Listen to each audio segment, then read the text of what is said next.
Welcome to my channel. This is the class for MRS mains PGT art. यह है unit 3 भारतीय मंदिर मूर्तिकला कांस्य और भारत इस्लामिक वास्तुकला। So let's start. Question 1, Ganga अवतरण नामक पत्थर की नक्काशी कहाँ स्थित है? तो option number A Ellora, Mahabalipuram, Konark, Khajuraho. तो इसका ऑप्शन होगा महाबलीपुरम। ये रहा गंगा अवतरण की पिक, देखिए Mahabalipuram is the right answer. Question number 2, Mahabalipuram के स्मारक किस राजवंश के काल में बने थे? तो ये पल्लव राजवंश के काल में बने थे। रावण द्वारा कैलाश पर्वत हिलाना की मूर्ति कहाँ स्थित है? तो रावण द्वारा कैलाश पर्वत उठाना कहाँ स्थित है? अजंता, एलोरा, एलिफेंटा, महाबलीपुरम। तो ये एलोरा में है। ये रहा कैलाश पर्वत उठाना अजंता एलोरा के कैलाश मंदिर में स्थित है ये मूर्ति। प्रसिद्ध त्रिमूर्ति की प्रतिमा कहाँ पाई जाती है? खजुराहो, कोणार्क, एलिफेंटा या सांची। तो त्रिमूर्ति पाई जाती है एलिफेंटा की गुफा में। ये रही इमेज, आप देख सकते हैं त्रिमूर्ति, 3 फेस है एलिफेंटा की गुफा। कांदरिया महादेव कहाँ स्थित है? कांदरिया महादेव ऑफ कोर्स खजुराहो में स्थित है। Khajuraho MP. This is the temple. Question number 2, Khajuraho के मंदिरों का निर्माण किस राजवंश ने करवाया था? तो ये चंदेल राजवंश के शासन में बने थे। लक्ष्मी नारायण की प्रतिमा खजुराहो के किस मंदिर में स्थित है? तो ये कांदरिया महादेव मंदिर में स्थित है। क्वेश्चन नंबर 8, झांझ बजाने वाली की मूर्ति किस मंदिर का हिस्सा है? खजुराहो सूर्य मंदिर, कोणार्क विमल शाही मंदिर है, मीनाक्षी मंदिर। तो इसका आंसर होगा सूर्य मंदिर कोणार्क। झांझ बजाने वाली, झांझ वो होती है, वो क्या बोलते हैं, मंजीरा को ही झांझ बोलते हैं। कोणार्क का सूर्य मंदिर किस राज्य में स्थित है? तो उड़ीसा में। कोणार्क के सूर्य मंदिर का निर्माण किस वंश के शासकों ने करवाया था? तो गंग वंश। ये गंगा लेके क्या है? गंग वंश है। माँ और बच्चा, मदर एंड चाइल्ड की प्रसिद्ध सफेद संगमरमर की मूर्ति कहाँ स्थित है? तो ये विमल शाही मंदिर माउंट आबू में स्थित है। दिलवाड़ा के जैन मंदिर, विमल शाह मंदिर किस पर्वत पर स्थित है? तो ये माउंट आबू पर स्थित है। दिलवाड़ा मंदिरों का निर्माण किस पत्थर से हुआ है? तो सफेद संगमरमर से बना हुआ है ये मंदिर। भारतीय कांस्य मूर्तियों के निर्माण के लिए कौन सी विधि अपनाई जाती है? तो लुप्त मोम टेक्निक, लॉस्ट वैक्स कास्टिंग, जिसे धातु ढलाई टेक्निक भी बोलते हैं। नटराज की प्रसिद्ध कांस्य प्रतिमा किस काल की है? तो शोल काल की है। ये रही। इनमें से सवाल ये भी पूछा जाता है कि इनका ये इस हाथ में क्या है, ये हाथ कौन सी मुद्रा में है, और ये इनके नीचे इन्होंने कौन सा असुर अपने पैर के नीचे दबा रखा है। तो ये भी प्रश्न आते हैं। तो ये चोल कला की है। नटराज की मूर्ति में शिव की किस मुद्रा में दिखाया गया? तो ये तांडव नृत्य मुद्रा में दर्शाया गया है। देवी उमा की चोलकालीन कांस्य प्रतिमा वर्तमान में कहाँ सुरक्षित है? राष्ट्रीय संग्रहालय नई दिल्ली में। इंडो इस्लामिक वास्तुकला की मुख्य विशेषता क्या है? तो मेहराब और गुंबद। कुतुब मीनार कहाँ स्थित है? कुतुब मीनार कहाँ स्थित है? आगरा, दिल्ली, बीजापुर, हैदराबाद। तो ये दिल्ली में स्थित है। ये रही। ये क्या चीज़ है, इसको आप कमेंट में बताना। इसका भी पूछा जाता है। ताजमहल का निर्माण किसकी याद में करवाया गया था? तो ऑफकोर्स मुमताज महल की याद में। गोल गुंबज कहाँ स्थित है? तो बीजापुर में स्थित है। ये रहा गोल गुंबज बीजापुर। गोल गुंबज किसका मकबरा है? तो ये मोहम्मद आदिल शाह का मकबरा है। ताजमहल का मुख्य वास्तुकार कौन था? तो उस्ताद अहमद लाहौरी। कांस्य ढलाई की ठोस विधि का उपयोग मुख्य रूप से कहाँ की मूर्तियों में हुआ है? उत्तर भारत, दक्षिण भारत, पश्चिमी भारत, पूर्वी भारत। तो इसका आंसर होगा दक्षिण भारत। एलोरा की गुफा संख्या 16 में कौन सा प्रसिद्ध मंदिर है? तो गुफा संख्या 16 में, एलोरा की गुफा संख्या 16 में कौन सा प्रसिद्ध मंदिर है? तो कैलाशनाथ मंदिर। यस, ये है कैलाशनाथ मंदिर। महाबलीपुरम के गंगा अवतरण पैनल में कौन सी 2 बड़ी नदियों के संगम या स्वर्ग से धरती पर आगमन को दिखलाया गया है? तो गंगा का पृथ्वी पर आगमन, सॉरी। इसका आंसर सी। महाबलीपुरम की नक्काशी किस प्रकार के पत्थर पर की गई है? तो ग्रेनाइट पर की गई है। रावण द्वारा कैलाश पर्वत हिलाना मूर्ति में रावण को कहाँ दिखाया गया है? तो पर्वत के नीचे दिखाया गया है। एलोरा की गुफा किस राज्य में स्थित है? तो ये महाराष्ट्र में स्थित है। एलिफेंटा की त्रिमूर्ति प्रतिमा में शिव के किन 3 रूपों को दिखाया गया है? सृजन, संरक्षण और विनाश, अघोर, तत्पुरुष और वामदेव। त्रिमूर्ति की ऊंचाई लगभग कितनी है? तो 20 फीट है। कांदरिया महादेव के शिखर की तुलना किससे की जाती है? तो हिमालय की चोटियों से की जाती है। ये रहा, लगता है ना हिमालय की चोटी ऐसे एकदम। कोणार्क के सूर्य मंदिर के रथ में कुल कितने पहिए हैं? तो 24। कोणार्क के मंदिर के रथ को कितने घोड़े खींचते हुए दिखाए गए हैं? तो 7। विमल शाही माउंट आबू किस जैन तीर्थंकर को समर्पित है? तो ये आदिनाथ ऋषभदेव को समर्पित है। और एक और है, विमल शाही की जगह एक और कौन सा है,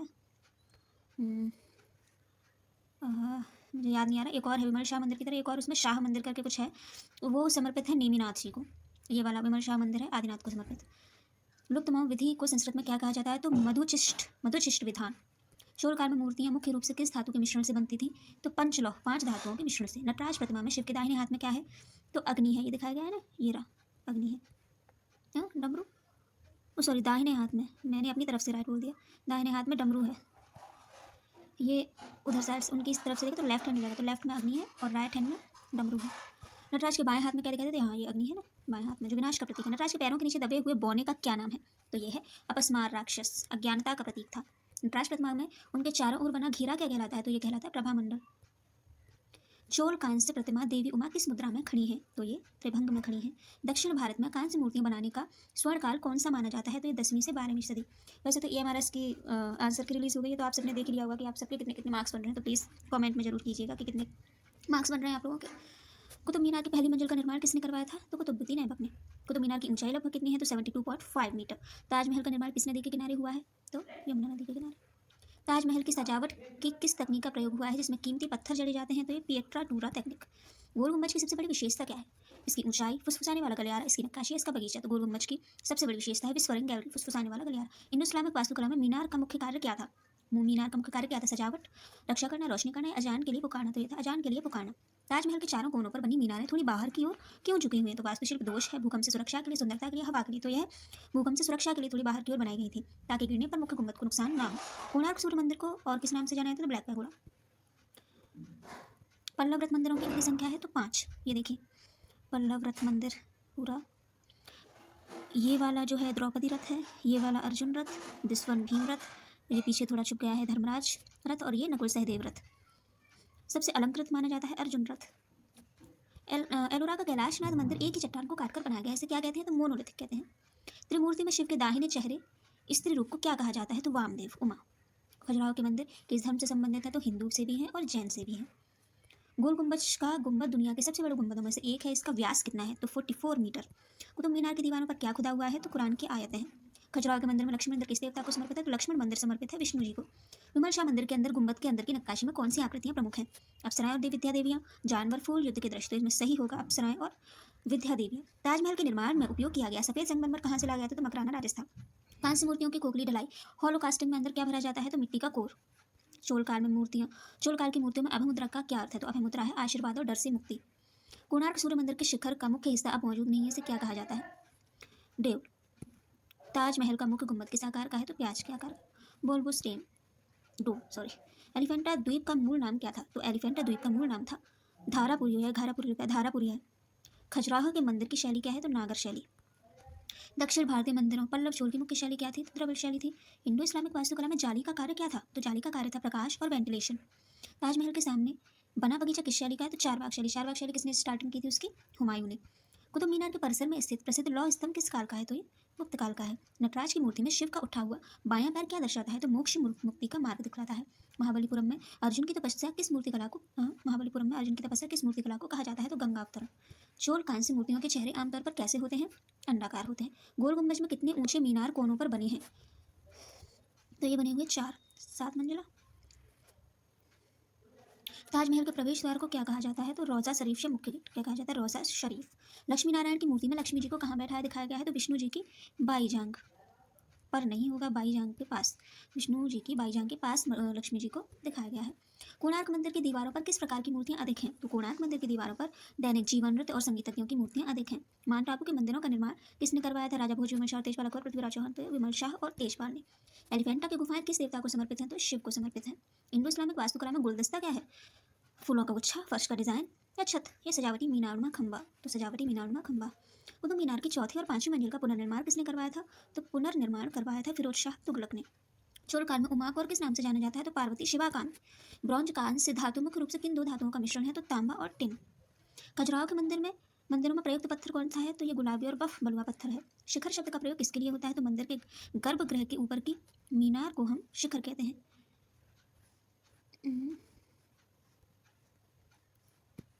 गोपुरम क्या है? तो मंदिर का मुख्य मंदिर, दक्षिण भारतीय मंदिरों का विशाल प्रवेश द्वार, मंदिर का बगीचा, मंदिर की रसोई। तो गोपुरम क्या है? दक्षिण भारतीय मंदिरों का विशाल प्रवेश द्वार, यह गोपुरम है। द्वार बहुत बड़ा होता था लेकिन पीछे जो मंदिर होता था वो थोड़ा छोटा होता था। गोपुरम जो एंट्री गेट होता था वो ज़्यादा बड़ा बनवाते थे लोग। ताजमहल का आधार प्लेटफॉर्म किस आकार का है? तो वर्गाकार है, स्क्वायर। बीजापुर की वास्तुकला शैली को क्या कहा जाता है? दक्कनी शैली। नटराज के हाथ की गजहस्त मुद्रा क्या दर्शाती है? तो अज्ञानता का नाश और शरण। गंगा अवतरण के दृश्य में भागीरथ को किस अवस्था में दिखाया गया है? तो एक पैर पर खड़े होकर तपस्या करते हुए दिखाया गया है भागीरथ को। एलिफेंटा की गुफाओं को यूनेस्को ने विश्व धरोहर कब घोषित किया था? 1987 में। कोणार्क के पहिए क्या दर्शाते हैं? केवल सजावट, युद्ध की जीत, समय का चक्र, धर्म चक्र। तो कोणार्क के पहिए क्या दर्शाते हैं? तो समय का चक्र, धूप घड़ी का कार्य। पल्लव काल की कला का केंद्र था, तो पल्लव काल की कला का केंद्र था कांचीपुरम और महाबलीपुरम। ताजमहल की दीवारों पर फूलों के डिजाइन के लिए किस पत्थर का उपयोग किया गया है? तो लेपिस लाजुली और अन्य कीमती पत्थर को यूज में लिया गया है। कुतुब मीनार के पास स्थित अलाई दरवाजा किसने बनवाया था? ऊपर दिखाया था ना वो अलाई दरवाजा था, किसने बनवाया था? अलाउद्दीन खिलजी ने। त्रिमूर्ति की मूर्तिकला में कौन सा भाव शांत और सौम्य है? तो तत्पुरुष मध्य वाला फेस शांत है। चोल कांस्य मूर्तियों की प्रमुख पहचान क्या है? तो गतिशीलता और लय। विमल शाह मंदिर का निर्माण किस वर्ष के आसपास हुआ? तो विमल शाह मंदिर का निर्माण हुआ 11वीं सदी के आसपास, 1031 ईस्वी। कांदरी महादेव मंदिर की कुल लंबाई कितनी है? तो 102 feet. And the last 100, Indo Islamic वास्तुकला किन दो शैलियों का मिश्रण है? भारतीय और फारसी, भारतीय और चीनी, भारतीय और यूपी की फारसी, तो भारतीय और फारसी अरबी। ओह अभी और है, सॉरी, मुझे लगा 100 ही है। 101, चोल मूर्तियों में यज्ञोपवीत जनेऊ को कैसे दिखाया गया है? तो ये छाती के आर पार एक लहरदार रेखा। ताजमहल का डोम ऑन डोम डबल डोम तकनीक का उद्देश्य क्या था? तो बाहर से ऊंचाई दिखाना और अंदर की छत को संतुलित रखना इसका उद्देश्य था। कोणार्क सूर्य मंदिर के निर्माण में कितने कारीगरों ने काम किया था कथाओं के अनुसार? तो 1200 कारीगरों ने कोणार्क सूर्य मंदिर के निर्माण में काम किया था। गंगा अवतरण पैनल में हाथियों के झुंड का क्या महत्व है? तो वास्तुकला और गहराई का एहसास कराना। नटराज शब्द का शाब्दिक अर्थ क्या है? तो नृत्य का राजा। भारत में इंडो इस्लामिक वास्तुकला की शुरुआत की शताब्दी से मानी जाती है? तो भारत में इंडो इस्लामिक वास्तुकला की शुरुआत की शताब्दी से मानी जाती है? तो 12वीं शताब्दी के अंत से। इंडो इस्लामिक शैली में मेहराब और गुंबद, आर्क और डोम के निर्माण की तकनीक को क्या कहा जाता है? तो क्या कहा जाता है? आर्कुएट। इंडो इस्लामिक शैली में मेहराब और गुंबद के निर्माण की तकनीक को आर्कुएट कहा जाता है। सराय का उपयोग इंडो इस्लामिक काल में किस कार्य के लिए किया जाता था? तो सराय का उपयोग किया जाता था यात्रियों और व्यापारियों को ठहरने के लिए। और पहली बार सराय वगैरह जो जिसने स्टार्टिंग की थी इन सब चीज़ों की, वो अलाउद्दीन खिलजी ने ही की थी। कुतुब मीनार का निर्माण किस पत्थर से किया गया? तो लाल और बफलो पत्थर से। कुतुब मीनार की योजना में किस प्रकार की आकृतियों का मिश्रण है? तो वृत्ताकार और कोणीय, सर्कुलर एंड एंगुलर। मदरसा शब्द का क्या अर्थ है? तो मदरसा शब्द का अर्थ है शिक्षण संस्थान। ताजमहल के मुख्य गुंबद के ऊपर बने कलश फिनियल पर किसका प्रतीक है? तो चंद्रमा और तारा, जो कि इस्लामिक प्रतीक के साथ भारतीय प्रभाव भी है। गोल गुंबद में फुसफुसाने वाली गैलरी, विस्फोटन गैलरी गुंबद के किस भाग में स्थित है? तो आंतरिक घेरे के चारों ओर। पिएट्राडूरा तकनीक का सबसे उत्कृष्ट उदाहरण कौन सी इमारत में है? तो ताजमहल में। ये देखिए पिएट्राडूरा तकनीक, this one and this one, Taj Mahal. Question number 115, Mughal काल में बागों के बीच में मकबरा बनाने की परंपरा को क्या कहते हैं? तो चारबाग शैली। गोल गुंबज की संरचना में कितने कोणीय मीनारें जुड़ी हुई हैं? तो 4। कुतुब मीनार के प्रत्येक छज्जे को सहारा देने के लिए किसका उपयोग किया गया? तो छोटे मेहराब और मुकरनास का स्टाइल डिजाइन का। ताजमहल की मीनारें मुख्य भवन से अलग क्यों बनाई गई हैं? तो दृश्य संतुलन और सुरक्षा के लिए। बीजापुर के गोल गुंबज का निर्माण किस शताब्दी में हुआ? तो 17वीं शताब्दी में। मकबरा मुख्य रूप से क्या होता है? तो कब्र के ऊपर बनाई गई इमारत को हम मकबरा कहते हैं। इंडो इस्लामिक इमारतों में कैलीग्राफी का क्या अर्थ है? तो सुंदर लिखावट या हस्तलेखन, जो मुख्यतः कुरान की आयतें लिखी गई हैं। कुतुब मीनार की 5वीं मंजिल का निर्माण किसके शासनकाल में हुआ था? तो फिरोज शाह तुगलक के। ताजमहल के चारों ओर बने बगीचे को पानी देने के लिए किस प्रणाली का उपयोग किया गया? तो नहरें और हेड प्रणाली, एक्विडक्ट्स। गोल गुंबज का गुंबद किस तकनीक पर टिका है जो इसे बिना खंभों के खड़ा रखती है? तो यह है इंटरलॉकिंग मेहराब, इंटरसेक्टिंग आर्क्स। ताजमहल का निर्माण कुल कितने वर्षों में पूरा हुआ? तो टोटल 22 ईयर्स में ताजमहल पूरा बनकर तैयार हुआ। इंडो इस्लामिक कला में अरबेस्क डिजाइन क्या है? तो ज्यामिति और फूलों के घुमावदार पैटर्न अरबेस्क है। कुव्वत उल इस्लाम मस्जिद कहाँ स्थित है? तो कुव्वत उल इस्लाम मस्जिद कुतुब मीनार परिसर, दिल्ली में स्थित है। दिस वन, क्या नाम था? कुव्वत उल इस्लाम मस्जिद। ये रही। ताजमहल के सफ़ेद संगमरमर पर की गई नक्काशी में कौन से फूल का सबसे अधिक उपयोग है? तो टुलिप और लिली, जो कि ईरानी प्रभाव पर है। गोल गुंबज की दीवारों की मोटाई लगभग कितनी? तो 10 फीट से अधिक मोटी दीवार है। इंडो इस्लामिक वास्तुकला में छतरी का विचार कहाँ से लिया गया है? तो भारतीय और राष्ट्रपिता वास्तुकला से। कुतुब मीनार की वास्तुकला में मुकरनास का क्या कार्य है? तो छज्जों को सहारा देना, बालकनीज को सहारा देना। मुकरनास मधुमक्खी के छत्ते जैसी जटिल नक्काशीदार संरचना होती है जो कुतुब मीनार के बाहर निकले हुए छज्जों को वजन संभालने में मदद करती है। ताजमहल के चारों और कोनों पर बनी मीनारें मुख्य चबूतरे से बाहर की ओर क्यों झुकी हुई हैं? तो ये भूकंप आने पर मुख्य गुंबद पर ना गिरे। यह एक सुरक्षात्मक इंजीनियरिंग का उत्कृष्ट उदाहरण, यदि मीनार गिरे तो मुख्य समाधि से दूर गिरे। गोल गुंबज के निर्माण में किस सामग्री का उपयोग किया गया है? तो गहरे भूरे रंग का बेसाल्ट पत्थर और प्लास्टर। बीजापुर के पास मिलने वाले स्थानीय बेसाल्ट पत्थर का उपयोग इसकी विशाल संरचना को मजबूती देने के लिए किया गया है। चोल काल की नटराज प्रतिमा के दाहिने हाथ में अभमुद्रा का संकेत क्या है? तो भक्त को डर से मुक्ति का आश्वासन दिलाया गया है। अभमुद्रा का शाब्दिक अर्थ बिना डर के, यह भक्त को भगवान के संरक्षण का एहसास कराती है। इंडो इस्लामिक शैली में लोटस मोटिफ का उपयोग क्या दर्शाता है? तो भारतीय और इस्लामिक शैलियों का समन्वय। गुंबदों के शिखर पर कमल के फूल की नक्काशी भारतीय मंदिरों की कला से प्रेरित है, जिसे मुस्लिम शासकों ने अपनाया। खजुराहो के कांद्री महादेव मंदिर की योजना किस प्रकार की है? तो पंचायतन। इसमें एक मुख्य मंदिर होता है और चारों कोनों पर 4 छोटे सहायक मंदिर होते हैं। कोणार्क के सूर्य मंदिर में जगमोहन का क्या अर्थ है? तो नृत्य मंडप या सभा कक्ष होता है। जगमोहन यह वह स्थान है जहाँ भक्त मुख्य मूर्ति के दर्शन के लिए एकत्रित होते हैं। एलिफेंटा की मूर्ति प्रतिमा की केंद्रीय छवि क्या दर्शाती है? शांति और संरक्षण दर्शाती है। मध्य का चेहरा पूर्ण शांति और ध्यान की मुद्रा में जो भगवान शिव के सौम्य रूप को प्रकट करता है। माउंट आबू के जैन मंदिरों में मकर तोरण क्या है? तो एक अलंकृत सजावटी मेहराब है। संगमरमर से बनी तोरण अपनी महीन नक्काशी के लिए विश्व प्रसिद्ध है। गोल गुंबज के ऊपर बना गुंबद किस आकार के आधार पर टिका है? तो वर्गाकार। एक विशाल वर्गाकार कक्ष के ऊपर इतना बड़ा गुंबद बनाना उस समय की महान इंजीनियरिंग उपलब्धि थी। गंगा अवतरण में किन 2 गुफाओं के बीच की दरार का उपयोग किया गया है? तो 2 विशाल चट्टानों के बीच की दरार का उपयोग किया है। प्राकृतिक दरार को गंगा नदी के रूप में दर्शाया गया है, जहाँ से जल नीचे बहता हुआ दिखाया गया है। इंडो इस्लामिक इमारतों में कंगूरा क्या है? तो छत की मुडेर पर बनी दांत जैसी सजावट है। या दीवारों के ऊपर हिस्से को एक सुंदर और मजबूत लुक देती हैं। ताजमहल के अंदर मुमताज और शाहजहां की असली कब्र कहाँ है? तो मुख्य हॉल के ठीक नीचे तहखाने में, लोअर क्रिप्ट में। ऊपर दिखने वाली कब्र केवल सेनोटैफ है या प्रतीकात्मक कब्र है। चोलकांस्य मूर्तियों के निर्माण में मोम के मॉडल को निकालने के लिए क्या किया जाता था? तो मिट्टी के सांचे को गर्म करके मोम पिघलाया जाता था और उसमें फिर वो डाली जाती थी धातु, इसलिए इसे लॉस्ट वैक्स तकनीक कहते हैं, क्योंकि मोम पिघल कर बाहर निकल जाती थी। 2.5 दिन का झोपड़ा, अजमेर का निर्माण किसने करवाया था? 2.5 दिन का झोपड़ा कुतुबुद्दीन ऐबक ने बनवाया था। ये रहा 2.5 दिन का झोपड़ा। यह एक संस्कृत विद्यालय को परिवर्तित करके बनाई गई मस्जिद थी। मीनार शब्द किस भाषा से लिया गया है और इसका क्या अर्थ है? तो अरबी से लिया गया है, प्रकाश का स्थान। कोणार्क सूर्य मंदिर का पहिया किस चीज का प्रतीक है? तो सूर्यदेव के रथ का है, काल चक्र का है, प्रकृति का है, उपरोक्त सभी का है। खजुराहो के मंदिर किस पत्थर के बने हैं? तो बलुआ पत्थर के बने हैं। गोल गुंबज में दोहरी गुंबद डबल डोम तकनीक का उद्देश्य क्या था? तो बाहरी सुंदरता और आंतरिक अनुपात को संतुलित करना। इंडो इस्लामिक काल में जालियों का उपयोग सबसे अधिक किसमें किया गया है? हवा के आवागमन और सुंदर छाया बनाने के लिए क्या है? किस में नहीं, किस लिए होगा, किस लिए किया गया है? ये बनी है हवा के आवागमन, वेंटिलेशन और सुंदर छाया के लिए। तो चलिए, तो रिवीजन समरी है ये। मंदिर मूर्तिकला, टेम्पल स्कल्पचर, गंगा अवतरण महाबलीपुरम, पल्लव काल ग्रेनाइट पत्थर में बना हुआ है, इसमें भागीरथ की तपस्या और गंगा का स्वर्ग से पृथ्वी पर आना दिखाया गया है। रावण द्वारा कैलाश हिलाना राजपूत काल का है, गुफा संख्या 16 में है और यह साहस और शक्ति का अद्भुत चित्रण है। त्रिमूर्ति एलिफेंटा भगवान शिव के 3 रूप है, अघोर विनाश, तत्पुरुष संरक्षण और वामदेव स्त्री सृजन को दर्शाती है। कांतेरी महादेव खजुराहो, यह चंदेल शासकों द्वारा निर्मित है, नागर शैली में बना यह मंदिर अपनी ऊंचे शिखर और पंचायतन योजना के लिए प्रसिद्ध है। सूर्य मंदिर कोणार्क उड़ीसा, गंगवंश, इसे ब्लैक पैगोडा कहते हैं, इसमें 24 पहिए और 7 गुणे जो समय और सौर चक्र का प्रतीक है। विमल शाह मंदिर माउंट आबू जैन मंदिर है, सफेद संगमरमर से बना है और अपनी छत और स्तंभों की अत्यंत महीन नक्काशी के लिए प्रसिद्ध है। इंडियन ब्रॉन्जेस तकनीक, लुप्त मोम विधि, लॉस्ट वैक्स प्रोसेस या मधुचिष्ट विधान। नटराज चोलकाल की है, दाहिना हाथ ऊपर है और डमरू है उसमें, दाहिना हाथ नीचे है, वो अभय मुद्रा में है जो डर से मुक्ति है।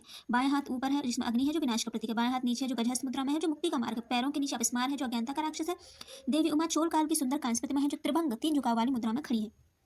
इंडो इस्लामिक आर्किटेक्चर, मुख्य विशेषता मेहराब, आर्क, गुंबद, मीनार, जाली और पियट्रा टूरा पत्थरों की जड़ाई जिसे बोलते हैं। कुतुब मीनार दिल्ली, आधार कुतुबुद्दीन ऐबक ने रखा था, इल्तुतमिश ने पूरा किया। यह 72.5 मीटर ऊंची है, इसमें कुरान की आयतें खुदी है। ताजमहल आगरा शाहजहां द्वारा निर्मित है, मुख्य वास्तुकार उस्ताद अहमद लाहौरी थे। यह 4 बाग शैली और सफेद संगमरमर के उपयोग का शिखर है।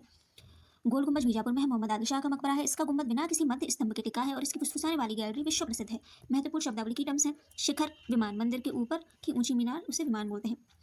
शिखर और विमान होती एक ही चीज़ है, बट जो महाबलीपुरम वगैरह उधर की साइड का जो मंदिर होता है, साउथ के जो मंदिर होते हैं उसमें शिखर को विमान बोलते हैं और ईस्ट साइड शिखर बोलते हैं।